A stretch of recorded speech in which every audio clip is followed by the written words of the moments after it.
سیدنا عبداللہ بن عمر رضی اللہ تعالیٰ عنہ بیان کرتے ہیں، جب بھی میں نے سنا کہ سیدنا عمر رضی اللہ تعالیٰ عنہ نے کسی چیز کے متعلق کہا کہ میرا خیال ہے کہ یہ اس طرح ہے، تو وہ اسی طرح ہوئی جس طرح وہ اپنا خیال ظاہر کرتے تھے۔ ایک دن سیدنا عمر رضی اللہ تعالیٰ عنہ ہمارے درمیان بیٹھے ہوئے تھے کہ ایک خوبصورت شخص وہاں سے گزرا، تو عمر رضی اللہ تعالیٰ عنہ نے کہا، ہو سکتا ہے کہ میرا گمان غلط ہو، میرا گمان یہ ہے کہ یہ شخص اپنے جاہلیت کے دین پر اب بھی قائم ہے، یا پھر یہ زمانہ جاہلیت میں اپنی قوم کا کاہن رہا ہے، خیر اس شخص کو میرے پاس لاؤ۔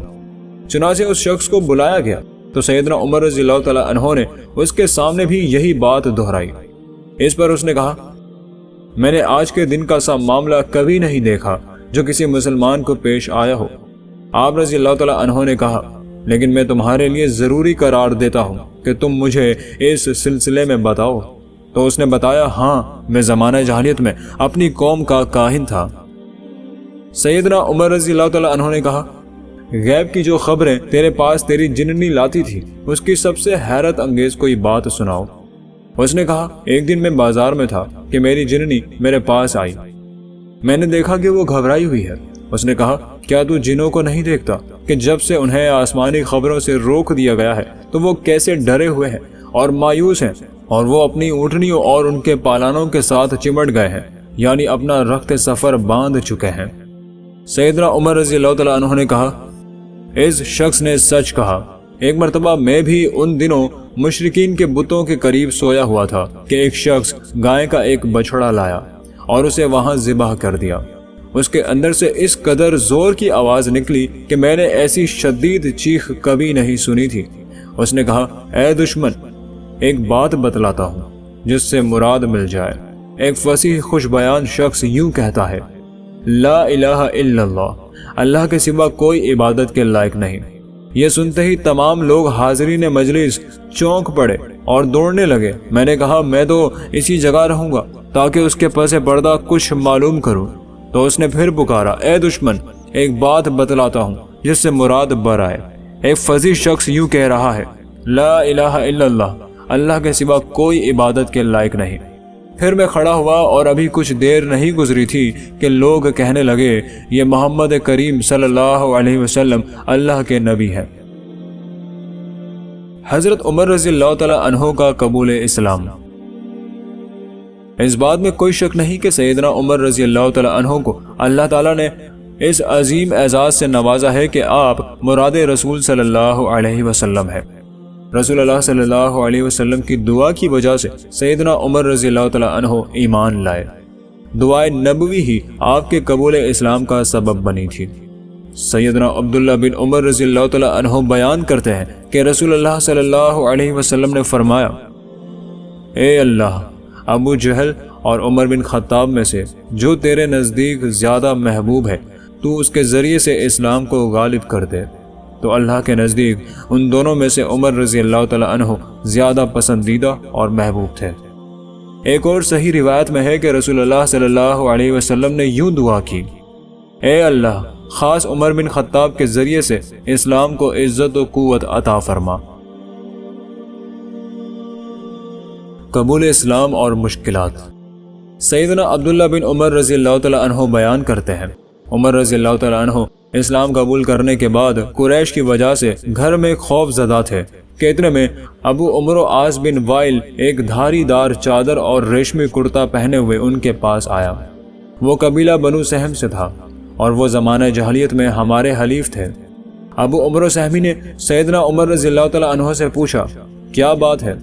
عمر رضی اللہ تعالیٰ عنہ نے کہا، تمہاری قوم والے کہتے ہیں کہ اگر میں مسلمان ہوا تو وہ مجھے مار ڈالیں گے۔ عاص نے کہا، تمہیں کوئی نقصان نہیں پہنچا سکتا۔ جب عاص نے یہ بات کہی تو سیدنا عمر رضی اللہ تعالیٰ عنہ نے کہا کہ اب میں امان میں آ گیا ہوں۔ اس کے بعد عاص باہر نکلا اور لوگوں سے ملا، اور اس وقت مکہ کا میدان لوگوں سے بھرا ہوا تھا۔ عاص نے پوچھا، کدھر کا رخ ہے؟ لوگوں نے کہا، ہم اس ابن خطاب کی خبر لینے جا رہے ہیں جو بے دین ہو گیا ہے۔ عاص نے کہا، اسے کوئی نقصان نہیں پہنچا سکتا، اسے میں نے امان دی ہے۔ یہ سنتے ہی لوگ واپس لوٹ گئے۔ سیدنا عبداللہ بن عمر رضی اللہ تعالیٰ عنہ بیان کرتے ہیں، جب عمر رضی اللہ تعالیٰ عنہ اسلام لائے تو اہل قریش آپ کے اسلام قبول کرنے کو نہ جان سکے، تو آپ رضی اللہ تعالیٰ عنہ نے کہا، مکہ والوں میں کون ایسا آدمی ہے جو باتوں کو خوب پھیلاتا ہو؟ بتایا گیا کہ جمیل بن معمر۔ آپ رضی اللہ تعالیٰ عنہ اگلے دن اس کے پاس گئے اور میں آپ کے ساتھ تھا اور دیکھ رہا تھا کہ آپ کیا کرتے ہیں۔ اس وقت میں چھوٹا تھا لیکن جو کچھ دیکھتا یا سنتا تھا اسے سمجھتا تھا۔ سیدنا عمر رضی اللہ تعالیٰ عنہ اس کے پاس آئے اور کہا، اے جمیل، کیا تو جانتا ہے کہ میں مسلمان ہو گیا ہوں اور محمد صلی اللہ علیہ وسلم کے دین میں داخل ہو گیا ہوں؟ تو اللہ کی قسم اس نے آپ رضی اللہ تعالیٰ عنہ کو کوئی جواب نہ دیا بلکہ جلدی میں بھاگ کھڑا ہوا۔ عمر رضی اللہ تعالیٰ عنہ بھی اس کے پیچھے ہو لیے اور میں اپنے والد کے پیچھے تھا، یہاں تک کہ وہ مسجد کے دروازے پر کھڑا ہوا اور بلند آواز سے چیخا، اے قریش کے لوگوں، ایک اہم خبر سنو، عمر بن خطاب بے دین ہو گیا ہے۔ اس وقت اہل قریش کعبہ کے ارد گرد اپنی مجلسوں میں بیٹھے ہوئے تھے، تو عمر رضی اللہ تعالیٰ عنہ نے کہا، اس نے جھوٹ کہا ہے، بلکہ میں نے تو اسلام قبول کیا ہے اور اللہ پر ایمان لایا ہوں اور میں نے اس کے رسول صلی اللہ علیہ وسلم کی تصدیق کی ہے۔ یہ سنتے ہی لوگ آپ پر چڑھ دوڑے۔ آپ رضی اللہ تعالیٰ عنہ برابر ان سے لڑتے رہے یہاں تک کہ سورج ان کے سروں پر آ گیا، یعنی دوپہر کا وقت ہو گیا۔ تو عمر رضی اللہ تعالیٰ عنہ تھک کر بیٹھ گئے۔ وہ سب آپ رضی اللہ تعالیٰ عنہ کے سر پر آ کھڑے ہوئے تو آپ نے فرمایا، جو تمہارے جی میں آئے کر لو۔ اللہ کی قسم، اگر ہم 300 آدمی ہوتے تو یا تو تم ہمارے لیے میدان چھوڑ دیتے یا ہم تمہارے لیے چھوڑ دیتے۔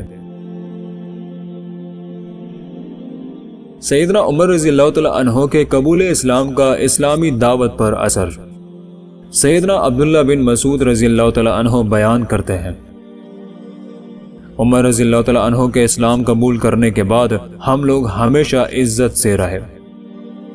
عبداللہ بن مسعود رضی اللہ تعالیٰ عنہ ہی فرمایا کرتے تھے، جب نیک لوگوں کا تذکرہ کیا جائے تو عمر رضی اللہ تعالیٰ عنہ سے یہ تذکرہ شروع کرو، یقیناً ان کا قبول اسلام دین کی نصرت تھا اور ان کی خلافت دین اسلام کی فتح تھی۔ سیدنا عمر رضی اللہ تعالیٰ عنہ اور ہجرت مدینہ۔ با جماعت ہجرت۔ سیدنا برا بن عازب رضی اللہ تعالیٰ عنہ بیان کرتے ہیں، سب سے پہلے ہمارے پاس مدینہ میں مصعب بن عمیر اور ابن مکتوم تشریف لائے۔ وہ دونوں لوگوں کو قرآن پڑھاتے تھے۔ پھر ان کے بعد بلال، سعد اور عمار بن یاسر آئے۔ پھر سیدنا عمر رضی اللہ تعالیٰ عنہ 20 صحابہ کرام کو ساتھ لے کر مدینہ آئے۔ پھر نبی صلی اللہ علیہ وسلم تشریف لائے تو میں نے مدینہ والوں کو کبھی اتنا خوش نہیں دیکھا جتنا وہ رسول اللہ صلی اللہ علیہ وسلم کی آمد پر خوش ہوئے تھے۔ حضرت عمر رضی اللہ تعالیٰ عنہ کا اذان کے لیے مشورہ۔ سیدنا عبداللہ بن عمر رضی اللہ تعالیٰ عنہ بیان کرتے ہیں، جب مسلمان ہجرت کر کے مدینہ منورہ پہنچے تو نماز کے لیے اذان نہیں دی جاتی تھی، بلکہ یوں ہی ایک وقت مقرر کر کے نماز ادا کی جاتی تھی۔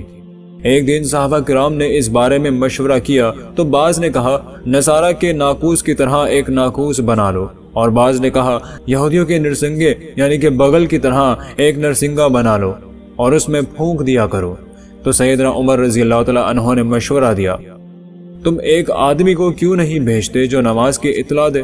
تو رسول اللہ صلی اللہ علیہ وسلم نے اس رائے کو پسند کیا اور فرمایا، اے بلال، اٹھو اور نماز کی اطلاع دو۔ غزوہ احد۔ حضرت عمر رضی اللہ تعالیٰ عنہ کی ایک نمایاں خوبی یہ تھی کہ وہ جہادی میدانوں میں کبھی ہمت نہیں ہارتے تھے۔ وہ نہایت بلند ہمت انسان تھے۔ انہوں نے کبھی ذلت و رسوائی اور پستی کا راستہ اختیار نہیں کیا۔ اگر کسی موقع پر انہیں شکست کے آثار نظر آنے لگتے تو بھی ثابت قدم رہتے اور مشکل ترین وقت میں بھی کفار کو للکار رہے ہوتے تھے۔ چنانچہ سیدنا برا بن عازب رضی اللہ تعالیٰ عنہ بیان کرتے ہیں، احد کے دن مشرکوں سے ہماری لڑائی ہوئی تو رسول اللہ صلی اللہ علیہ وسلم نے عبداللہ بن جبیر رضی اللہ تعالیٰ عنہ کی قیادت میں ایک درے پر 50 تیر اندازوں کے ایک لشکر کو مقرر کر دیا اور فرمایا، تم اسی جگہ ڈٹے رہنا۔ اگر تم یہ دیکھو کہ ہمیں فتح ہو گئی ہے تو بھی اس جگہ سے نہ ہٹنا، اور اگر تم یہ دیکھو کہ دشمن ہم پر غالب آ گیا ہے تو پھر بھی اپنی جگہ چھوڑ کر ہماری مدد کرنے نہیں آنا۔ دشمن سے ہمارا مقابلہ ہوا تو وہ بھاگ اٹھا، حتیٰ کہ ہم نے دیکھا کہ ان کی عورتیں بھی پنڈلیوں سے کپڑے اٹھائے ہوئے پہاڑوں کی طرف بھاگ رہی تھی، جس کی وجہ سے ان کی پازیبیں نظر آ رہی تھی۔ تو اس صورتحال کو دیکھ کر درے پر مقرر صحابہ نے کہنا شروع کر دیا، غنیمت غنیمت۔ ان کے امیر عبداللہ بن جبیر رضی اللہ تعالی عنہ نے ان سے کہا کہ نبی صلی اللہ علیہ وسلم نے مجھ سے عہد لیا تھا کہ اپنی جگہ سے نہ ہٹنا، مگر انہوں نے انکار کر دیا۔ جب انہوں نے انکار کیا تو اللہ تعالیٰ نے مسلمانوں کی فتح کو وقتی شکست میں بدل دیا اور 70 مسلمان شہید ہو گئے۔ ابو سفیان نے مسلمانوں کا جائزہ لیتے ہوئے پوچھا، کیا اس قوم میں محمد صلی اللہ علیہ وسلم موجود ہیں؟ آپ صلی اللہ علیہ وسلم نے صحابہ سے فرمایا، اسے کوئی جواب نہ دو۔ پھر اس نے پوچھا، کیا لوگوں میں ابو قحافہ کا بیٹا ابو بکر صدیق رضی اللہ تعالی عنہ موجود ہے؟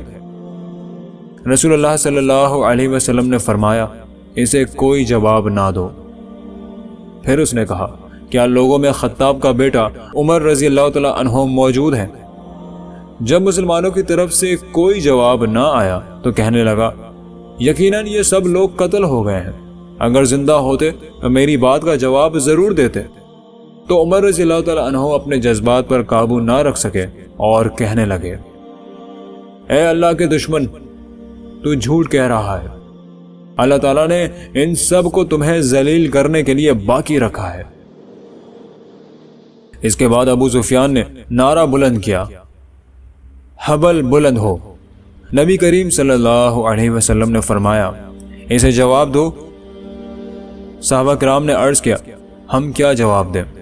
آپ نے فرمایا، تم کہو کہ اللہ ہی اعلیٰ اور اجل ہے۔ ابو سفیان نے کہا، ہمارے پاس عزا ہے اور تمہارے پاس کوئی عزا نہیں۔ نبی صلی اللہ علیہ وسلم نے فرمایا، اسے جواب دو۔ صحابہ کرام نے عرض کی، ہم کیا جواب دیں؟ آپ نے فرمایا، کہو کہ اللہ ہمارا مولا ہے اور تمہارا کوئی مولا نہیں ہے۔ ایک روایت میں یہ بھی ہے کہ ابو سفیان نے کہا، آج کا دن بدر کے دن کا بدلہ ہے اور جنگ تو ڈول کی مانند ہوتی ہے۔ تو سیدنا عمر رضی اللہ تعالی عنہ نے جواب دیا، معاملہ برابر نہیں، ہمارے شہید جنت میں ہے اور تمہارے مقتول جہنم میں ہے۔